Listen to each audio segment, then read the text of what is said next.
If you aren't moving forward, you're moving backward. People with a fire burning in them often can relate to this, and the high productivity life has many different mantras associated with it. You might have heard phrases like, "No more 0 days," or "Be 1% better each day." These are the mottos that the top 0.7% often use, and in fact, they work. That said, while there's no harm in living this way and reaching for the top, it's worth gaining a little perspective about what this lifestyle actually means to you. James Clear defines productivity as a measure of efficiency of a person completing a task. The one constant you might notice among highly successful people is that they make productivity a part of their identity. These are people who have no empty spots or useless holes during their days. They're always working towards their next goal to improve and get better with what they're doing. Perhaps you've also noticed that some people simply don't have this fire in them. Why is that the case? A voice in your head that wants you to do nothing. Why is it that some people have an innate desire to get ahead and some people are satisfied with the minimum? This is what a professional does. A professional goes to work. More importantly, which category do you currently fall into? If you're watching this video, you probably fall into the second type, but want to become like the first. I'm here to tell you that it is possible to make this switch, so buckle up. The first step is to understand where the fire of productivity comes from. If we don't know this, we will only apply all productivity principles at a 50% level. So where does it come from?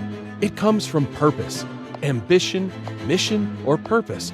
All of them indicate that we need to have a final goal of reaching our ultimate potential. People who are complacent with where they are have never really reflected on what the best version of themselves would look like. Finding a source of productivity and learning its secrets is an entire topic that we already covered in one of our previous videos, which I'll link for you down in the description.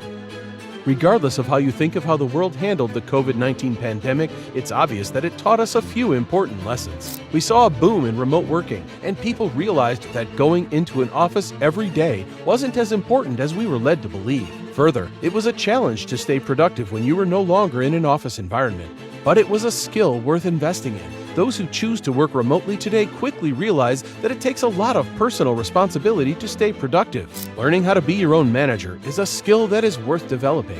It involves discovering the power of schedules, goals, and deadlines. Just like a conventional manager, you are the one who ends up facing the consequences if you fail to reach your goals in time. Learning the skill of self-accountability is cool, but why? Why are so many people wanting to be productive all of a sudden? Is it yet another manufactured movement for influencers to sell courses? No, not exactly. The truth is, there are several valid reasons why you might want to focus on productivity. For one, when you cut out wasteful activities and focus on achieving goals, it kills vagueness, something that can affect many aspects of your life. It's hard to emphasize how important mental clarity is for anything you do, and living a high productivity lifestyle helps a lot with this. Then you have the obvious benefits of upgrading different parts of your world. Being productive means you do better at your job or business. You will most likely make more money, and you're out there taking advantage of opportunities and enjoying both the materialistic and non-materialistic rewards. However, this lifestyle can be deceptive, and there is a dark side to it. If you haven't already, it's time to ask yourself, is the high productivity lifestyle really for you? Like all things in life, we are trying to find a balance. It seems odd to ever think that too much of a good thing can ever be bad. It's fine to have goals and achieve them, but anyone who puts in a disproportionate amount of effort toward reaching the top is risking a lot. Even though the productivity lifestyle involves seeing cause and effect working in your favor, life isn't meant to be so black and white. The most interesting people you meet are those who experiment. Pioneers, adventurers, and travelers. What do they have in common? They don't lead one-dimensional lives. While you may want to focus on being as productive as possible and continue to push yourself to do hard work and be the best version of yourself, this can lead to disastrous consequences. What type of consequences? Burnout. When you can't do anything, you suffer from this cognitive overload that is commonly known as burnout. Burnout on a scale that makes Monday morning blues seem like a walk in the park. When you have pushed away other aspects, priorities, hobbies, and more to focus on productivity, the eventual crash can be devastating. You push yourself because you keep telling yourself it's all about hard work, but it becomes an endless cycle that you get stuck in. One reason for this is that you forget that priorities change with age. You put in so much effort for the goals that you're currently longing for.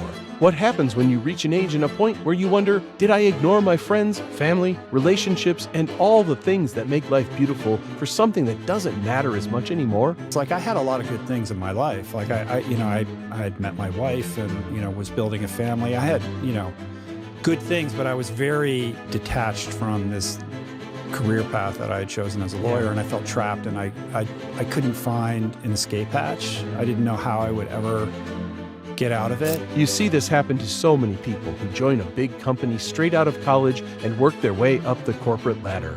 They hit middle age and then wonder, what was it all for? Money? There are easier ways to earn it. Status? Stability? Is it any wonder they decide to go on a quest to find meaning, retiring from their corporate jobs and wondering what the last 30 years of their lives meant? The hit to your body, mind, and relationships because of obsessive productivity is something you really want to be prepared for.